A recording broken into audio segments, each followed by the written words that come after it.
السلام علیکم ورحمۃ اللہ وبرکاتہ۔ آج کی اپنی اس ویڈیو میں ہم سیرت الرسول صلی اللہ تعالیٰ علیہ وآلہ وسلم کی قسط نمبر 6 دکھانے جا رہے ہیں، تو آئیے ویڈیو کو شروع کرتے ہیں۔ عربوں میں ایک شخص بدر بن معشر غفاری تھا۔ یہ عکاظ کے میلے میں بیٹھ کر لوگوں کے سامنے اپنی بہادری کے قصے سنایا کرتا تھا، اپنی بڑائیاں بیان کرتا تھا۔ ایک دن اس نے پیر پھیلا کر اور گردن اکڑا کر کہا، میں عربوں میں سب سے زیادہ عزت دار ہوں۔ اگر کوئی خیال کرتا ہے کہ وہ اس سے زیادہ عزت والا ہے تو تلوار کے زور پر یہ بات ثابت کر دکھائے۔ اس کے یہ بڑے بول سن کر ایک شخص کو غصہ آ گیا۔ وہ اچانک اس پر جھپٹا اور اس کے گھٹنے پر تلوار دے ماری۔ اس کا گھٹنا کٹ گیا۔ یہ بھی کہا جاتا ہے کہ گھٹنا صرف زخمی ہوا تھا۔ اس پر دونوں قبیلے آپس میں لڑ پڑے، ان میں جنگ شروع ہو گئی۔ اس لڑائی کو فجار کی پہلی لڑائی کہا جاتا ہے۔ اس وقت آپ صلی اللہ تعالیٰ علیہ وآلہ وسلم کی عمر 10 سال تھی۔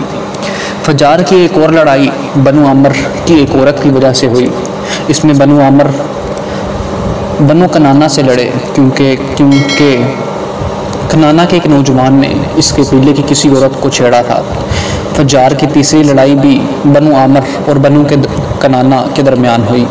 یہ لڑائی قرض کی ادائیگی کے سلسلے میں ہوئی۔ فجار کے ان تینوں لڑائیوں میں نبی صلی اللہ تعالیٰ علیہ وآلہ وسلم نے کوئی حصہ نہیں دیا۔ البتہ فجار کی چوتھی لڑائی میں آپ نے شرکت فرمائی تھی۔ عربوں کے ہاں 4 مہینے ایسے تھے کہ ان میں کسی کا خون بہانا جائز نہیں تھا۔ یہ مہینے ذوالقعدہ، ذوالحج، محرم اور رجب تھے۔ یہ لڑائیاں چونکہ حرمت کے ان مہینوں میں ہوئیں، اس لیے ان کا نام فجار کی لڑائیاں رکھا گیا۔ فجار کے معنی ہیں گناہ، یعنی یہ لڑائیاں ان کا گناہ تھا۔ چوتھی لڑائی جس میں نبی کریم صلی اللہ تعالیٰ علیہ وآلہ وسلم نے حصہ لیا، اس کا نام فجار ہے، فجار براز ہے۔ یہ لڑائی اس طرح شروع ہوئی۔ قبیلہ بنو کنانہ کے براز نامی ایک شخص نے ایک آدمی عروہ کو قتل کر دیا۔ عروہ کا تعلق قبیلہ حوازن سے تھا۔ یہ واقعہ حرمت والے مہینے میں پیش آیا۔ براز اور عروہ کے خاندان کے لوگ یعنی بنو کنانہ اور حوازن اس وقت عکاظ کے میلے میں تھے۔ وہیں کسی نے بنو کنانہ کو یہ خبر پہنچا دی کہ براز نے عروہ کو قتل کر دیا۔ یہ خبر سن کر بنو کنانہ کے لوگ پریشان ہوئے کہ کہیں میلے ہی میں حوازن کے لوگ ان پر حملہ نہ کر دیں، اس طرح بات بہت بڑھ جائے گی۔ چنانچہ وہ لوگ مکہ کی طرف بھاگ نکلے۔ حوازن کو اس وقت تک خبر نہیں ہوئی تھی، انہیں کچھ دن یا کچھ وقت گزرنے پر خبر ہوئی۔ یہ بنو کنانہ پر چڑھ دوڑے، لیکن بنو کنانہ حرم میں پناہ لے چکے تھے۔ عربوں میں حرم کے اندر خون بہانا حرام تھا، اس لیے حوازن رک گئے۔ اس دن لڑائی نہ ہو سکی، لیکن دوسرے دن بنو کنانہ کے لوگ خود ہی مقابلے کے لیے باہر نکل آئے۔ ان کی مدد کرنے کے لیے قبیلہ قریش بھی میدان میں نکل آیا۔ اس طرح فجار کی یہ جنگ شروع ہوئی۔ یہ جنگ 4 یا 6 دن تک جاری رہی۔ اب چونکہ قریش بھی اس جنگ میں شریک تھا، لہٰذا آپ صلی اللہ تعالیٰ علیہ وسلم کے چچا آپ کو بھی ساتھ لے گئے، مگر آپ نے جنگ کے سب دنوں میں لڑائی میں حصہ نہیں لیا۔ البتہ جس دن آپ میدان جنگ میں پہنچ جاتے تو بنی کنانہ کی فتح ہونے لگتی، اور جب آپ وہاں نہ پہنچتے تو انہیں شکست ہونے لگتی۔ آپ نے اس جنگ میں صرف اتنا حصہ لیا کہ اپنے چچاؤں کو تیر پکڑاتے رہے، اور بس 6 دن کی جنگ کے بعد بھی کوئی فیصلہ نہ ہو سکا۔ آخر دونوں گروہوں میں صلح ہو گئی، لیکن یہ کافی خون خرابے کے بعد ہوئی تھی۔ اس جنگ کے فوراً بعد حلف الفضول کا واقعہ پیش آیا۔ یہ واقعہ اس طرح ہوا کہ قبیلہ زبید کا ایک شخص اپنا کچھ مال لے کر مکہ آیا۔ اس سے یہ مال عاص بن وائل نے خرید لیا۔ یہ عاص بن وائل مکہ کے بڑے لوگوں میں سے تھا، اس کی بہت عزت تھی۔ اس نے مال تو لے لیا لیکن قیمت ادا نہیں کی۔ زبیدی اس سے اپنی رقم کا مطالبہ کرتا رہا، لیکن عاص بن وائل نے رقم ادا نہیں کی۔ اب یہ زبیدی شخص اپنی فریاد لے کر مختلف قبیلوں کے پاس گیا۔ ان سب کو بتایا کہ عاص بن وائل نے اس پر ظلم کیا ہے، لہٰذا اس کی رقم دلوائی جائے۔ اب چونکہ عاص مکہ کے بڑے لوگوں میں سے تھا، اس لیے ان سب لوگوں نے عاص کے خلاف اس کی مدد کرنے سے انکار کر دیا۔ الٹا اسے ڈانٹ ڈپٹ کر واپس بھیج دیا۔ جب زبیدی نے ان لوگوں کی یہ حالت دیکھی، وہ صبح سویرے وہ ابو قیس نامی پہاڑی پر چڑھ گیا۔ قریش ابھی اپنے گھروں میں ہی تھے۔ یہ اوپر چڑھ کر اس نے بلند آواز سے چند شعر پڑھے، جن کا خلاصہ یہ ہے: اے فہر کی اولاد، ایک مظلوم کی مدد کرو جو اپنے وطن سے دور ہے اور جس کی تمام پونجی اس وقت مکہ کے اندر ہی ہے۔ اس زبیدی کی یہ فریاد آپ صلی اللہ تعالیٰ علیہ وآلہ وسلم کے چچا زبیر بن عبد المطلب نے سن لی۔ ان پر بہت اثر ہوا۔ انہوں نے عبداللہ بن جدعان کو ساتھ لیا اور اس آدمی کی مدد کے لیے اٹھ کھڑے ہوئے۔ پھر ان کے ساتھ بنو ہاشم، بنو زہرہ اور بنو اسد کے لوگ بھی شامل ہو گئے۔ یہ سب عبداللہ بن جدعان کے گھر جمع ہوئے۔ یہاں ان سب کو کھانا کھلایا گیا۔ اس کے بعد ان سب سے خدا کے نام پر حلف لیا گیا۔ حلف کے الفاظ یہ تھے: ہم ہمیشہ مظلوم کا ساتھ دیتے رہیں گے اور اس کا حق اسے دلاتے رہیں گے۔ اس حلف کا نام حلف الفضول رکھا گیا۔ اس عہد اور حلف کے موقع پر اللہ کے رسول صلی اللہ تعالیٰ علیہ وآلہ وسلم بھی قریش کے ساتھ موجود تھے۔ حضور اکرم صلی اللہ علیہ وسلم نے اس عہد یعنی حلف الفضول کو بہت پسند فرمایا۔ آپ فرماتے تھے: میں اس عہد نامے میں شریک تھا۔ یہ عہد نامہ بنو جدعان کے مکان میں ہوا تھا۔ اگر کوئی مجھ سے کہے کہ اس عہد نامے سے دستبردار ہو جائیں اور اس کے بدلے میں 100 اونٹ لے لیں تو میں نہیں لوں گا۔ اس عہد نامے کے نام پر اگر کوئی آج بھی مجھے آواز دے تو میں کہوں گا میں حاضر ہوں۔ آپ صلی اللہ تعالیٰ علیہ وآلہ وسلم کے اس ارشاد کا مطلب یہ تھا کہ اگر آج بھی کوئی مظلوم یہ کہہ کر آواز دے اے حلف الفضول والو، تو میں اس کی فریاد کو ضرور پہنچوں گا، کیونکہ اسلام تو آیا ہی اس لیے ہے کہ سچائی کا نام بلند کرے اور مظلوم کی مدد اور حمایت کرے۔ یہ حلف الفضول بعد میں بھی جاری رہا۔ مکہ میں آپ صلی اللہ تعالیٰ علیہ وآلہ وسلم کی امانت اور دیانت کی وجہ سے آپ کو امین کہہ کر پکارا جانے لگا۔ آپ کا یہ لقب بہت مشہور ہو گیا تھا۔ لوگ آپ کو امین کے علاوہ اور کسی نام سے نہیں پکارتے تھے۔ انہی دونوں ابو طالب نے آپ سے کہا: اے بھتیجے، میں ایک بہت غریب آدمی ہوں اور قحط سالی کی وجہ سے اور زیادہ سخت حالات کا سامنا ہے۔ کافی عرصہ سے خشک سالی کا دور چل رہا ہے۔ کوئی ایسا ذریعہ نہیں کہ اپنا کام چلا سکے اور نہ ہی ہماری کوئی تجارت ہے۔ ایک تجارتی قافلہ شام جانے والا ہے، اس میں قریش کے لوگ شامل ہیں۔ قریش کی خاتون ختیجہ بنت خویلد شام کی طرف اپنا تجارتی سامان بیچا کرتی ہیں۔ جو شخص ان کا مال لے کر جاتا ہے وہ اپنی اجرت ان سے طے کر لیتا ہے۔ اب اگر تم ان کے پاس جاؤ اور ان کا مال لے جانے کی پیشکش کرو تو وہ ضرور اپنا مال تمہیں دے دیں گی، کیونکہ تمہاری ایمانداری کی شہرت ان تک پہنچ چکی ہے۔ اگرچہ میں اس بات کو پسند نہیں کرتا کہ تم شام کے سفر پر جاؤ، یہودی تمہارے دشمن ہیں، لیکن حالات کی وجہ سے میں مجبور ہوں، اس کے علاوہ کوئی چارہ بھی تو نہیں۔ یہاں تک کہہ کر ابو طالب خاموش ہو گئے۔ تب آپ صلی اللہ علیہ وسلم نے فرمایا: ممکن ہے وہ خاتون خود میرے پاس کسی کو بیچیں۔ یہ بات آپ صلی اللہ تعالیٰ علیہ وآلہ وسلم نے اس لیے کہی تھی کہ سیدہ ختیجہ رضی اللہ تعالیٰ عنہ کو ایک بااعتماد آدمی کی ضرورت تھی، اور اس وقت مکہ میں آپ صلی اللہ تعالیٰ علیہ وآلہ وسلم سے زیادہ شریف، پاک باز، امانت دار، سمجھدار اور قابل اعتماد آدمی کوئی نہیں تھا۔ ابو طالب اس وقت بہت پریشان تھے۔ آپ کی یہ بات سن کر انہوں نے کہا: اگر تم نہ گئے تو مجھے ڈر ہے وہ کسی اور سے معاملہ طے کر لیں گی۔ یہ کہہ کر ابو طالب اٹھ گئے۔ ادھر آپ کو یقین سا تھا کہ سید ختیجہ رضی اللہ تعالیٰ عنہ خود ان کی طرف کسی کو بیچیں گی، اور ہوا بھی یہی۔ سیدہ ختیجہ رضی اللہ تعالیٰ عنہ نے اللہ کے رسول صلی اللہ تعالیٰ علیہ وآلہ وسلم کو بلاوا بھیجا۔ پھر آپ سے کہا: میں نے آپ کی سچائی، امانت داری اور نیک اخلاقی کے بارے میں سنا ہے، اور اسی وجہ سے میں نے آپ کو بلوایا ہے۔ جو معاوضہ آپ کی قوم کے دوسرے آدمی کو دیتی ہوں میں آپ کو ان سے دگنا دوں گی۔ آپ نے ان کی بات منظور فرما لی۔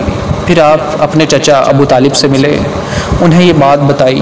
ابو طالب سن کر بولے: یہ روزی تمہارے لیے اللہ نے پیدا فرمائی ہے۔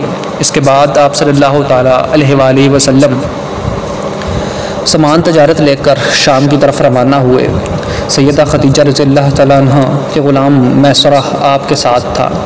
روانگی کے وقت حضرت ختیجہ نے میسرہ سے کہا: کسی معاملے میں ان کی نافرمانی نہ کرنا، جو یہ کہیں وہی کرنا، ان کی رائے سے اختلاف نہ کرنا۔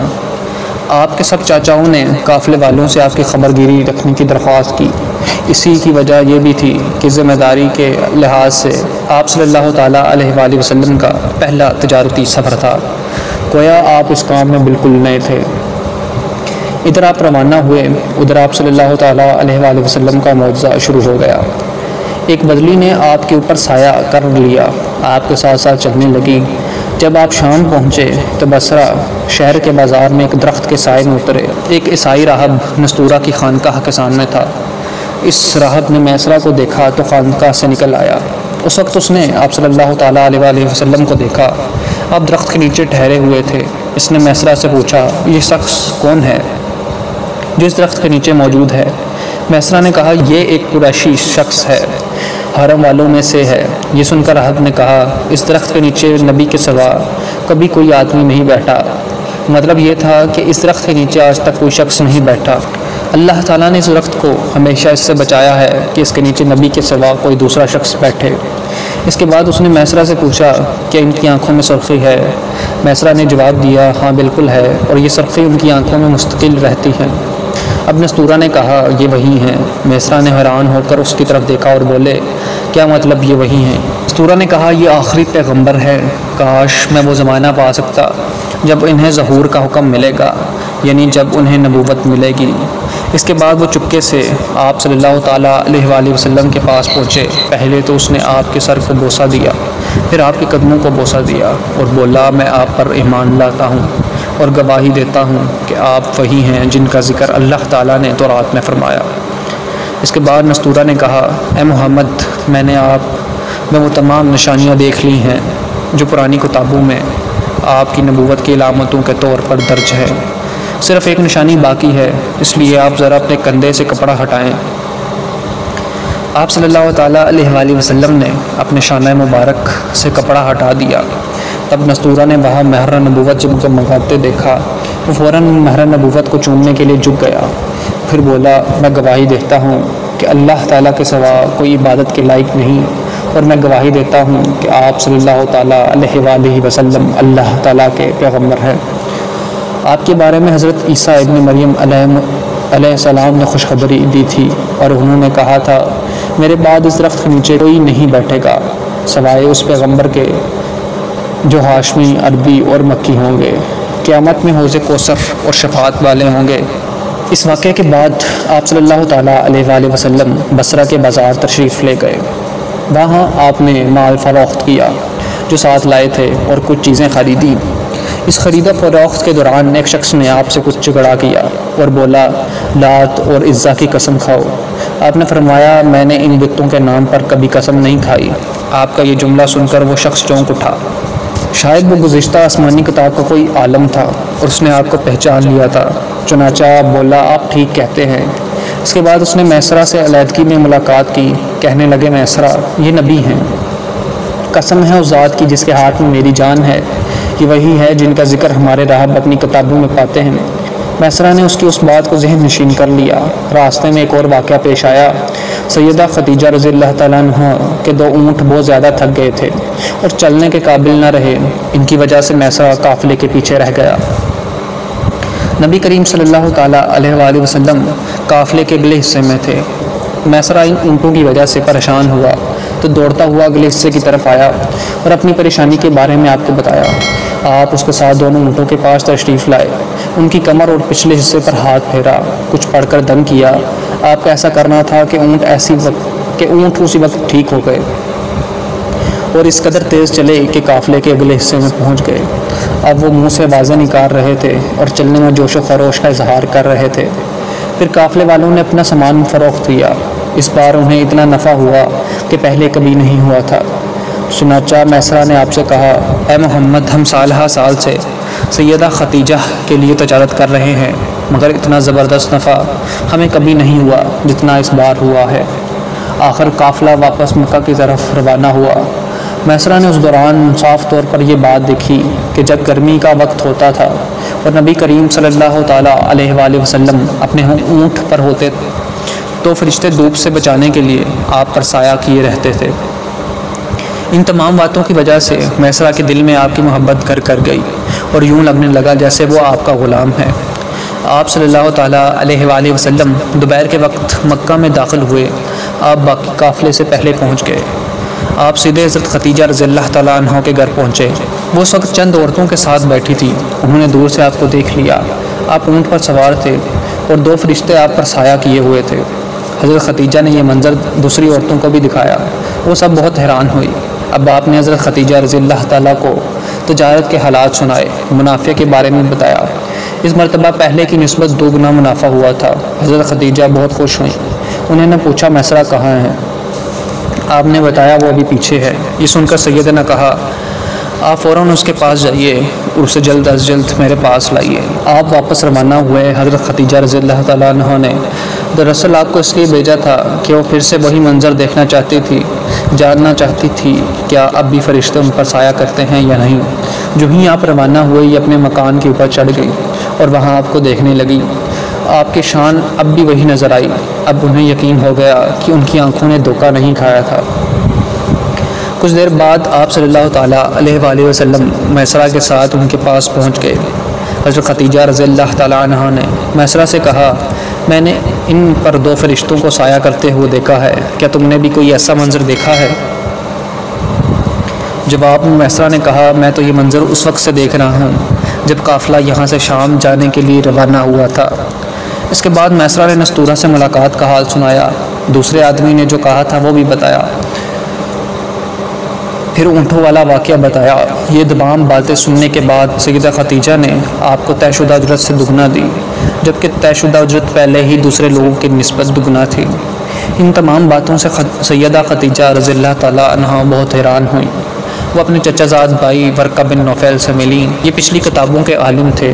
سیدہ خدیجہ نے انہیں جو کچھ خود دیکھا اور میسرہ کی زبانی سنا تھا وہ سب کہہ سنایا۔ ورقہ بن نوفل اس وقت عیسائی مذہب سے تعلق رکھتے تھے، اس سے پہلے وہ یہودی تھے۔ سیدہ خدیجہ کی تمام باتیں سن کر ورقہ بن نوفل نے کہا خدیجہ اگر یہ باتیں سچ ہیں تو سمجھ لو محمد اس امت کے نبی ہیں۔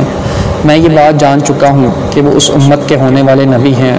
دنیا کو انہی کا انتظار تھا، یہی ان کا زمانہ ہے۔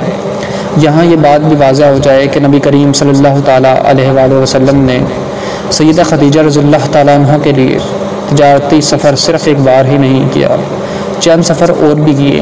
سیدہ خدیجہ رضی اللہ تعالیٰ عنہ ایک شریف اور پاک باز خاتون تھی۔ نسب کے اعتبار سے بھی قریش میں سب سے اعلیٰ تھی۔ انہیں قریش کی سیدہ کہا جاتا تھا۔ قوم کے بہت سے لوگ ان سے نکاح کے خواہشمند تھے۔ کئی نوجوانوں کے پیغام ان تک پہنچ چکے تھے، لیکن انہوں نے کسی کے پیغام کو قبول نہیں کیا۔ نبی اکرم صلی اللہ تعالیٰ علیہ وآلہ وسلم کی تجارت سفر سے واپس آئے تو آپ کی خصوصیات دیکھ کر اور آپ کی باتیں سن کر وہ آپ سے بہت زیادہ متاثر ہو چکی تھی، لہٰذا انہوں نے ایک خاتون نفیسہ بنت منیح کو آپ کی خدمت میں بھیجا۔ انہوں نے آ کر آپ سے کہا کہ اگر کوئی دولت مند اور پاک باز خاتون خود آپ کو نکاح کی پیشکش کرے تو کیا آپ مان لیں گے؟ ان کی بات سن کر آپ نے فرمایا وہ کون ہیں؟ نفیسہ نے فوراً کہا خدیجہ بنت خویلد۔ آپ نے انہیں اجازت دے دی۔ نفیسہ بنت منیہ سیدہ خدیجہ رضی اللہ تعالیٰ عنہ کے پاس آئیں، انہیں ساری بات بتائی۔ سیدہ خدیجہ رضی اللہ تعالیٰ عنہ نے اپنے چچا عمر بن اسد کو اطلاع کرائی تاکہ وہ آ کر نکاح کر دے۔ سیدہ خدیجہ رضی اللہ تعالیٰ عنہ کی اس سے پہلے 2 مرتبہ شادی ہو چکی تھی۔ ان کا پہلا نکاح عتیق بن مائد سے ہوا تھا، اس سے بیٹی ہندہ پیدا ہوئی تھی۔ عتیق کے فوت ہو جانے کے بعد سیدہ کا دوسرا نکاح ابو حالہ نامی شخص سے ہوا تھا۔ ابو حالہ کی وفات کے بعد سیدہ خدیجہ رضی اللہ تعالیٰ عنہ بیوگی کی زندگی گزار رہی تھیں کہ انہوں نے آپ صلی اللہ تعالیٰ علیہ وآلہ وسلم سے نکاح کا ارادہ کر لیا۔ اس وقت سیدہ کی عمر 40 سال کے لگ بھگ تھی۔ سیدہ خدیجہ رضی اللہ تعالیٰ عنہ کے چچا عمر بن اسد وہاں پہنچ گئے۔ ادھر نبی کریم صلی اللہ تعالیٰ علیہ وآلہ وسلم بھی اپنے چچاؤں کو لے کر پہنچ گئے۔ نکاح کس نے پڑھایا اس بارے میں روایات مختلف ہیں۔ ایک روایت یہ ہے کہ نکاح چچا ابو طالب نے پڑھایا تھا۔ مہر کی رقم کے بارے میں روایات مختلف ہیں۔ ایک روایت یہ ہے کہ مہر کی رقم 12 اقیہ کے قریب تھی۔ دوسری روایت یہ ہے کہ آپ نے مہر میں 20 جوان اونٹنیاں دیں۔ نکاح کے بعد نبی کریم صلی اللہ تعالیٰ علیہ وآلہ وسلم ولیمے کی دعوت کھلائی اور اس دعوت میں آپ نے 1 یا 2 اونٹ ذبح کیے۔ یہ تھی سیرت النبوی صلی اللہ تعالیٰ علیہ وآلہ وسلم کی قسط نمبر 6۔ اگر آپ قسط نمبر 5 اور اس سے پہلے کی ایک ساتھ دیکھنا چاہتے ہیں تو نیچے ڈسکرپشن میں دیے گئے لنک کو فالو کریں اور ان ساتھ کو بھی دیکھیے۔ اس کے علاوہ اگر آپ نئی آنے والی ایک ساتھ دیکھنا چاہتے ہیں تو ہمارے اس چینل اشکا والا کو سبسکرائب کریں اور ساتھ ہی بیل آئیکن کو بھی دبا دیں تاکہ ہر نئی آنے والی ایک ساتھ کی نوٹیفیکیشن آپ تک بر وقت پہنچتی رہیں۔ تو ملتے ہیں اپنی نیکسٹ ویڈیو میں، تب تک کے لیے اللہ حافظ۔